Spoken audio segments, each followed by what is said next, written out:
Hi and welcome to the MoreByKev production studio. In the background on the floor I have gotten 3 packages from a super cool company called xTools. They thought it'd be a fun idea to send me one of their portable industry products. Yes, you guessed it by the title, a laser engraving machine. And what is this capable of? Well, I frankly don't know. Let's check it out. xTool has sponsored this video by providing their F1 machine, but be advised, I am a total beginner. Staying true to the customer experience, I've not done any read up beyond the product description and approach this review with an open mind. This should in your turn offer a fair representation of what the xTool F1 is like to pick up and use for someone just starting out. And if you stick around for later, I will list the 3 things I like the most about the X1 alongside the 3 things I really didn't like so much. This is supposedly the actual machine itself, the xTools package. I'm very curious about what's inside of this one. If we take a look at the front of the package, you can actually see the engraving machine right here. So let's take a look at the actual contents of the inside.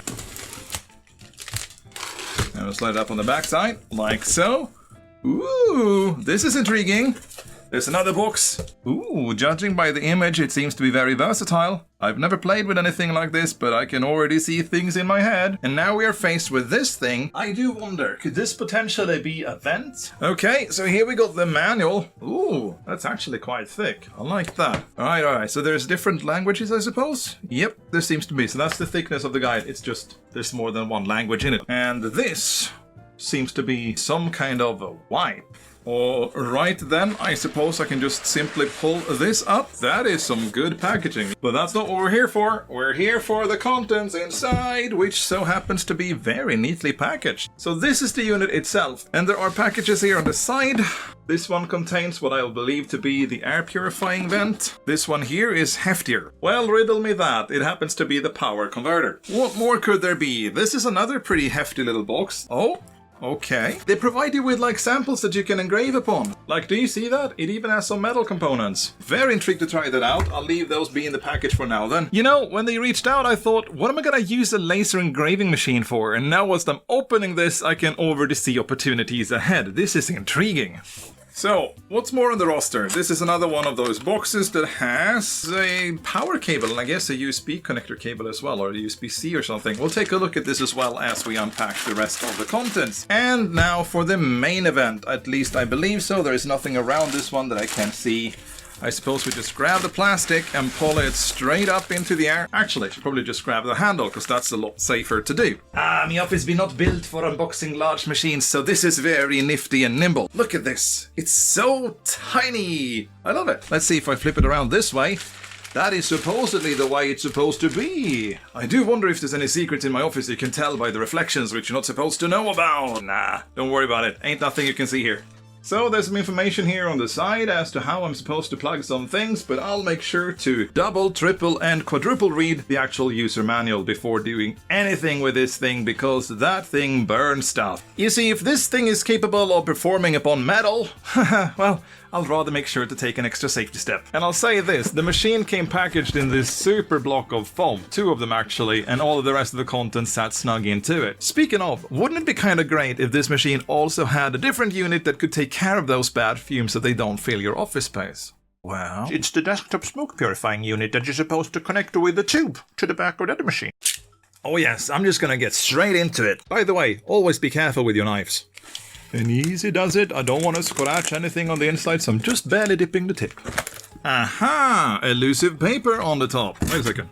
There's something else inside. So this is actually not a package in a package. This is the actual package for this unit. This is for the air purification unit. And that is the power transmitter. Alright. I will say the packaging is very robust for such a small machine. So this seems to be another purification pipe. I guess they might be sending you to so you can lead it to a window outlet? I don't know. We'll take a look in a second, and there's also power cable there, I can tell. So let's put this to the side over here for now. Did I say this was well packaged? Oh yeah, it is. And time for the main event. If I can just get this thing loose from this foam packaging. There we go. This little machine thingamajigger. I mean, why am I excited about an air purification unit? Because it's an air purification unit. Why wouldn't I be excited? With outlets that can lead the bad toxins away from the room entirely. And if you didn't know, I'm a certified dad, so I already got enough of those bad toxins floating around as fumes in my office. We are about to check out all of this good stuff in just a moment, but as with all good things, they come in 3. And did I mention there was 1 box left? Oh yeah, there's something behind me that I'm about to check out. Okay.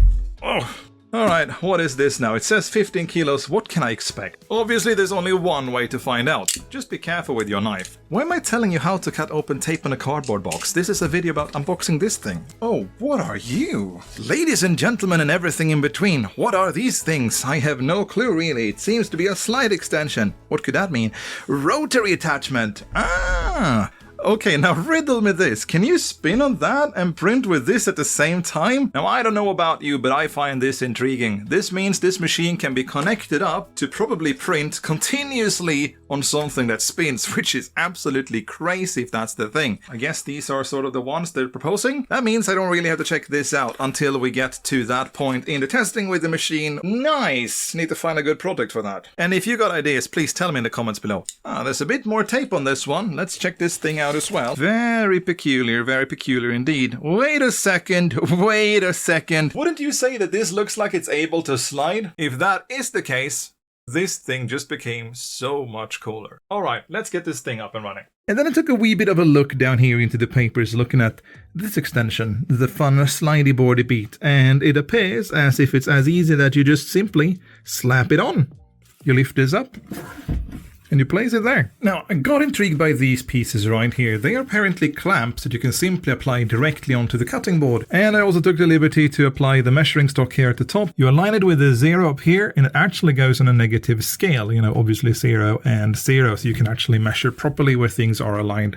And it's as simple as simply slide it in and screw it in place with a little bit of screwing action on that knob right there. But I do find these ones quite intriguing. There are two versions. One that you can apply directly here onto the cutting surface by simply click it in place. And then you can grab onto here and lift to fixate your material underneath it. And you also got these two slide-in fixates that you can apply here and over there. So you simply take this little unit and make sure the knobs are slid in place, and then you can push it to where you like to and fixate it with a screw-in action. Same here, you can just lift this one up and fixate your material underneath as you go. This is the likely setup I'll use. I have these two connectors on the sides sitting idly at all times on the actual board itself, and then apply these whenever necessary. I guess there's one more thing I need to mention before we go anywhere else, and that is that this entire tool is just laid flat on top. It's not connected. You have these little alignment markers that you simply make sure to line up like that on this side. There you go on that side. So that's how it's supposed to be mounted there, to have it snug fit in the middle. But there ain't any other attachments to it to make it fixate. But then again, I think you kind of have to just give it to them, because this is meant to be a mobile versatile tool, and this is then of course a mobile versatile tool edition. Of course, I've also unpackaged all of these different material samples that we're about to try printing upon on the very machine itself. My wife actually went super bananas when she noticed there was Slate packaged with this setup, which I didn't even know you could print upon. And this one has me a bit intrigued. It seems to be two plywood boards that we might be able to cut with the laser engraver. And so before I plug anything else in, I just wanted to start up the machine by simply power switching on behind. It's going to light up the nice xTools logo here on the front. Then I'll simply pull this open, and you might not be able to tell, but there is a small red locator light right here that we use to center stuff with. If I am to twist this knob, or the other way, I adjust the head of this printing device. So if I push this in here, you'll see the locator light. But there's one more thing that I need to do in order to showcase this, and that is removing the lens cover. A little plastic cup right there. And now you can see as well that we have a blue diode shining down on this material. And apparently here's how it works. I twist this knob. It takes a bit to get there. There we have them. Do you notice how there's no longer two dots? They have been intersected, and now I know that the focus of this laser engraving is actually aligned with the surface of this material, meaning that it's actually going to burn instead of, you know, going all over the place. As excited as I am about trying out cutting wood, I do think I'm going to start with something a little bit milder than burning through it. Why not just simply engrave upon it? We're going to come back to this in just a moment. Now, I'm going to head over to my PC and prepare for you a nice little design to print upon this one wooden board. So here I am in Illustrator, and I've been working on a bit of a logo type design that could work for my studio setup. So I've gotten these three right here. These are the ones that I am probably going to approach for this print, and I'm going to use all three of them and kind of flip them around in sort of like a little formation to test out the different thicknesses of the printing quality and how that comes out. So what I'm going to do next is to combine these three and bring them into the xTools printing application. Welcome into the xTools application. What's really cool on this one is it actually functions just like a regular browser for cool stuff. Look here, I click on the More tab there, and I get directly sent to this browsing window for more stuff people have done. I can even can go and look for things to print that others have already printed and made, so you know they actually work, which is fantastic and phenomenal if you ask me. And to open a new project, I can simply click on New Project here, or just a plus tab here at the top. That's going to bring me into the xTool's editing interface for your printing needs, which is really cool. And then I'm going to bring over the design that I prepared. Lo and behold, we're just dragging... Look at that.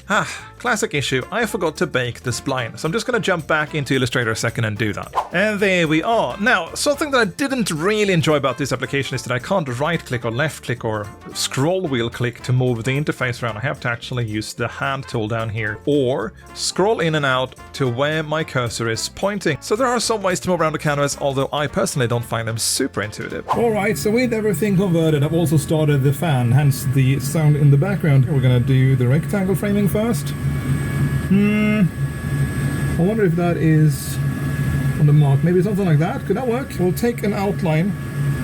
Oh, look at that. Look at how cool that is. All right, so I'm on my phone device. I've sent the processing over. I'm going to click on start down here. But before I can do anything, I'm going to have to go to the other side of the module and actually press the start button over there. So we'll see how it goes. Let's kick it. You can actually see it on camera here. Oh, look at that! And moving over to the final one, so we can compare these all in details once we're done. Yeah, and I think you can tell the smoke coming out as well there at the top being sucked into the ventilation unit on the back. Man, that is cool! Okay, I am actually really excited about this. Man, how cool isn't that? I'll tell you straight away, I did not expect these results. I think I'm already a bit hooked. And look, even this slim detail logo type came out really readable. All right, I mean, if I ever need to process a logo type to tell whether I want to use it or not, this would be the way. Just look at how clean that is. I can't get over how fast and nifty that was. I mean, I might just do the backside for the sake of it. And this makes me even happier because it said to take 1/16 to process the entire print. And lo and behold, it did actually take 1/16 to process it. But one thing is for certain, I have a new coaster for my coffee cup here in the office. But that does beg the question of, would you get a machine like this just for doing this? I think we're gonna have to go a bit further than just printing on wood in order to really test out the strength of this little beast. As previously mentioned, I am an absolute beginner with laser tools, the F1 being my first. So for the sake of you and the video, I did later look into some more informational details about the F1, which I'm going to relay to you now. It is a dual laser with a 10-watt blue and a 2-watt infrared diode. It operates with so-called galvo engraving technology, meaning the laser trajectory is controlled by moving mirrors. The F1 is around 7 inches wide, 9 inches deep and 10 inches tall and weighs around 10 pounds. It operates at up to 4000 millimeters per second and is classified as a 4th degree laser device, falling under the 21 code of the CFR Part 1040 in the US and an ICE 60825 standard in the EU. It must as such be equipped with a screen to offer exposure prevention should the user not be wearing laser protective and/or just regular safety glasses. And the F1 also comes with a built-in overheat protection which auto shuts down the machine, but you can also short circuit by pushing the big red stop button on the machine's side. And that is the main safety switch which you're going to be forced to pull out before actually using the machine. Most of this info is relayed in the mandatory certification video course you take part in before engaging with your first engraving project. So I must in all give a big thumbs up to xTools for a lenient and informative approach to certifying users to operate their laser tools. Especially considering the results are quite striking even for an absolute beginner. Now look at that, that is so shiny. So shiny and bright. I'm going to try to line this up. Then of course I can make adjustments. That's pretty much that. Intersected. Nice. Move the lid down.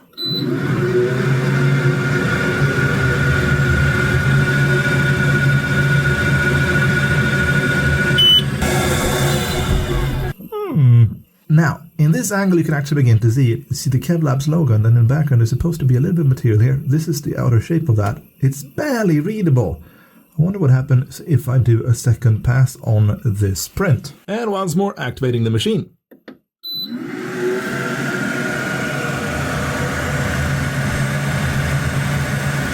When you are working with lasers, always be sure to wear safety protection. These are actually laser-resistant glasses, similar to this cover right here that's meant to spread the rays so they don't damage your eyes. Because ultimately, this is a laser engraving machine, and it has the power to scorch through a lot of stuff. Feel free to subscribe if you enjoy the content. I'm gonna be honest, I actually initially thought to print the xTool's logo to see how it would fare printing a image like this one, but I want to try that out. So I'm testing out adding some extra text to this document. You are the magic. Because that's true, you are, ultimately. And then below I've also written, dream it, make it. If you have some cool idea, get it out there, let the world see it. If you tap on the text, you can go down to text settings and change the actual font style. And I'm going to go for live there. I think that's actually pretty, might be a little bit big. It is almost reaching the edges here.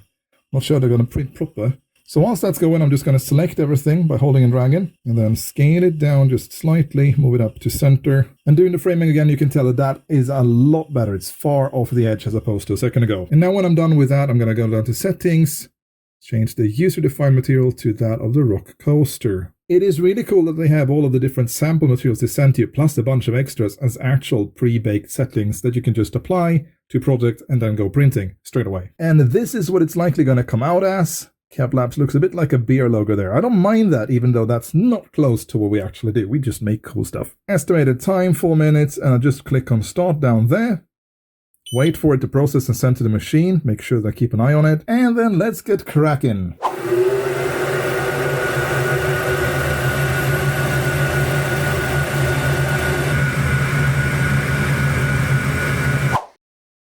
Damn, I'm gonna say this is so nice. Slate, right? You can just engrave on Slate like nothing. First, I did outline it with just a regular IR pass, but if you look at the thin text, yes, those are split into 2 different lines, and the precision of those are pretty immaculate considering it's also written onto a stone surface with uneven edges. That is so clean. And of course, the logo itself, couldn't complain about that. I mean, it's a good design, can I say. And dream it, make it. Like I said, you are the magic. Remember that. If you have cool projects, maybe this would be one of the things that you want to invest in, potentially in your future.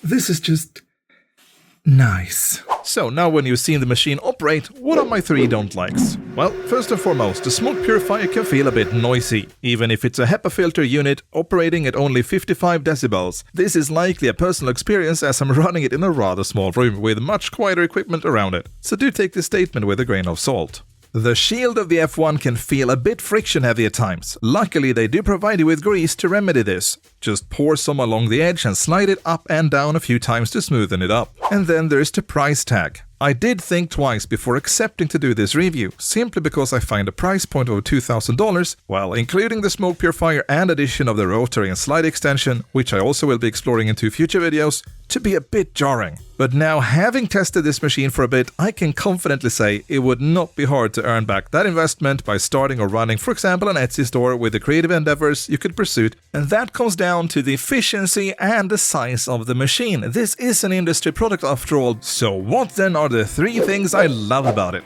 Well, dare I say the size. It takes up little room in my office, even if I decided to dedicate an entire shelf on its own, mostly out of respect for lasers, which you should always have. It is compact and due to the low weight, a breeze to relocate. The versatility! This is marketed to process over 300 materials. And for me, it was already a given when I found out I could print on metal objects, such as my favorite harmonica, making personalizing for you, friends, family, colleagues and more into a great gift opportunity as well. Yes, family, expect more carved butter knives. But with my name on them. And lastly, something I think others would look beyond. The steps they've taken to make this into a well-safety considered mini-format full industrial tool. I felt enabled to do things when operating the F1. Sure, in a small format, but in a hazard-diminished and qualitative way. The engravings comes out great, and with all of the presets, you'll never need to wait around to get things done. All in all, I am super excited to continue exploring the potential of the F1 device, and in one of my upcoming 2 videos, I thought I'd try to customize this lightsaber hilt, and if you want to see that, be sure to subscribe. So, who would I recommend the F1? Well, obviously, if you're a crafty person who can afford it, it is a super cool tool to use. I could see this being brought to convention shows and much more to turn income and to get some exposure going, you know what I mean. But I would say that this thing excels when it comes to personalizing things for you, clients and family members and whatnot, since you can engrave on a bunch of different materials. And then I think of myself, what could I do with it? I'm a game developer at heart, meaning that I'm going to try to figure out some kind of cool board game or something something where I could integrate at least the use of it, maybe not in a necessity way, but you know, as a fun thing. That's also part of it. Sometimes you just want to do things because they're fun, because that's what you're here for, innit? So if you're looking to get yourself hooked up with an F1, I would highly recommend it. Check out the link in the description. Now, I am off to get myself a cup of coffee. Actually, I wonder if I can engrave a cup. Ceramics, could that do? I'm gonna look into that later. All right, bye-bye. I've held you for long enough. Take care and I'll see you around in the next video. Cheerios.